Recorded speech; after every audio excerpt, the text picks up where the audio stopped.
Comment appliquer un livre dans la vraie vie? Parce que c'est vrai que quand on commande un bouquin, on se dit qu'on apprend plein de choses intéressantes, mais derrière, déjà on ne sait pas comment le mettre en pratique, parce que c'est beaucoup de théorie, c'est beaucoup d'exemples, mais pour le mettre vraiment dans notre business, on ne sait pas vraiment comment faire. Et puis on le lit une fois, on se dit ouais c'est super intéressant, ça m'apprend plein de trucs, mais une fois qu'on l'a lu, une fois qu'on l'a terminé, on le range en fait dans la bibliothèque.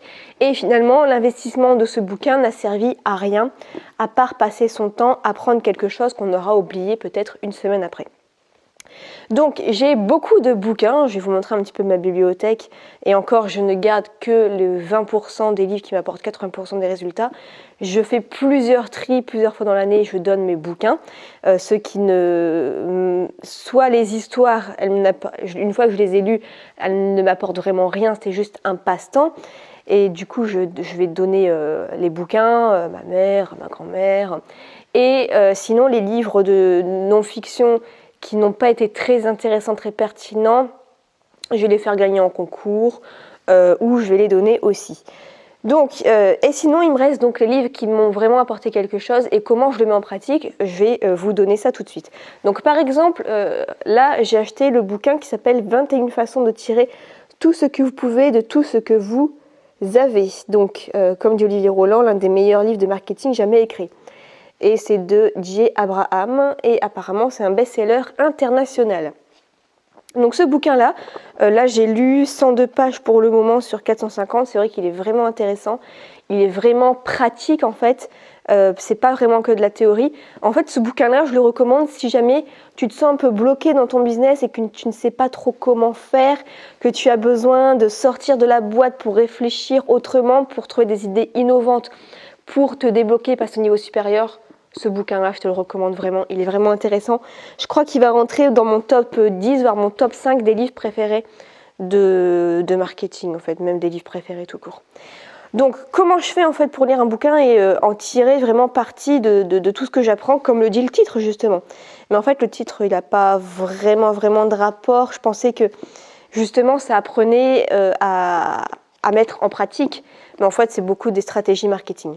Mais comment mettre en pratique ici? Donc, par exemple, en fait, ce que je fais, c'est qu'à chaque fois que je vais lire un bouquin, je me munis d'un surligneur et d'un stylo. Et je vais surligner vraiment les passages qui sont intéressants. Hop, comme ceci, en fait. Donc, c'est rare, en fait, quand même, que je surligne un passage intéressant. C'est vraiment que le passage doit être vraiment pertinent. Donc voilà, vous amusez pas vraiment à tout surligner, vraiment ça sert à rien. Juste une petite phrase de temps en temps, une phrase vraiment qui vous donne un déclic, qui vous dit ok ça c'est important, ça c'est une phrase résumée que je dois surligner. Donc pourquoi faire ça dans une première étape? Parce qu'en fait votre bouquin vous allez le ressortir plus tard et relire non pas en entier, mais seulement les passages surlignés. Et en fait, ça va être un petit peu comme l'histoire des mots-clés, ça va vous faire tilt en fait sur le développement de toutes les autres idées qu'il y a dans ce bouquin. Ensuite, la deuxième étape, c'est avec le stylo. Si jamais vous voyez en fait des choses qui sont vraiment pertinentes, eh bien vous écrivez directement votre idée sur le bouquin pour l'appliquer. Donc je l'ai fait de temps en temps en fait parce qu'il y a des passages que j'ai trouvé vraiment intéressants et j'ai noté tout de suite en fait. Donc par exemple ici j'ai noté quelque chose parce qu'il parle en fait d'une solution 100%, c'est-à-dire que la première fois qu'un client vient chez vous, eh bien vous lui faites les choses gratuitement et comme ça il verra un petit peu la qualité de votre contenu, de votre service, de votre produit et parce qu'en fait ça limite, ça débloque une barrière. Peut-être que vous allez perdre sur le court terme, mais sur le long terme vous allez gagner. Donc moi par rapport à ça en fait, par rapport à mon business, j'ai écrit quelque chose, j'ai écrit ce que c'était la solution 100% pour bien me le rappeler, pour bien le retenir. Et du coup, je me suis dit pourquoi pas le faire pour les formations en ligne aussi. Donc voilà, vous le notez et seulement par la suite, vous allez pas juger votre idée, mais vous allez prendre du recul pour y réfléchir. Donc ça, par exemple, je l'avais noté l'après-midi et en fait, le soir, j'y pensais, je me suis dit ok, c'est intéressant cette solution 100%. mais je me vois mal à chaque fois faire le tri tous les jours et rembourser toutes les personnes qui ont acheté pour la première fois. Enfin, sur le plan logistique, c'est un peu compliqué en fait. Même au niveau de la comptabilité, c'est super compliqué. Donc c'est intéressant plutôt pour ceux qui ont un service en fait. Pour ceux qui ont un coaching, par exemple, je te fais la première séance de coaching gratuite. Le reste, ok, tu payes. Je te fais la première séance chez le coiffeur gratuite, le reste tu payes. Mais quelqu'un qui paye à l'avance et après on rembourse, pour les formations en ligne, c'est un peu compliqué. Donc voilà en quoi c'est efficace.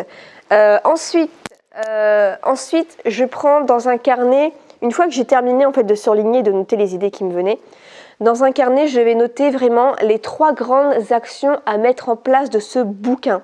Donc j'ai eu le temps de le surligner, de noter les idées, de cogiter, voir celles qui étaient intéressantes ou pas.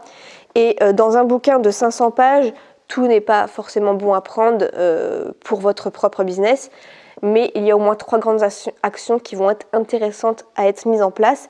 Donc je les note et l'étape d'après, ça va être de commencer à appliquer directement la première solution qui était intéressante de ce bouquin-là. Tout de suite passer à l'action, tout de suite mettre en place les idées du bouquin. Parce que vous n'allez pas évoluer si vous vous contentez juste de lire et de ne pas mettre en place le conseil pratique.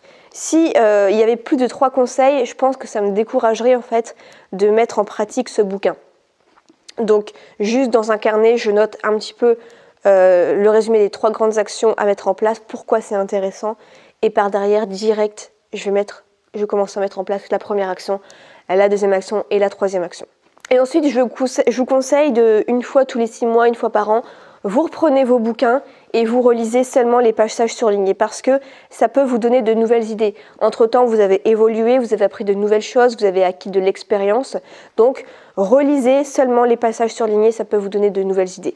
Là, quand je vous parle, quand je tourne cette vidéo, on est en période de confinement, donc c'est le moment idéal pour utiliser cette méthode. J'ai déjà ouvert certains bouquins que j'ai relus juste les passages surlignés et en fait, des choses qui ne m'avaient pas impacté à l'époque m'impactent aujourd'hui. Je vois vraiment sur quoi je dois me concentrer, sur quoi où j'étais passée à côté de certaines choses et maintenant je sais à quel point c'est important et je dois vraiment les mettre en place. Donc voilà pour ma petite routine en fait pour mettre en pratique un bouquin que je vais lire pour vraiment qu'il soit vraiment rentable. En fait, je me dis qu'un bouquin, par exemple celui-ci coûte 24 €, je me dis que c'est 24 € ok, mais déjà de une, c'est intéressant à lire, mais de deux, ça va me rapporter peut-être 3, 4, 10, 100, 1000 fois plus que ça parce que derrière, je vais le mettre en pratique de cette façon. Voilà pour cette vidéo, dites-moi vous si vous avez une autre façon de mettre en place, de mettre en pratique un bouquin que vous lisez, ça m'intéresserait vraiment. On se retrouve dans une prochaine vidéo. Ciao!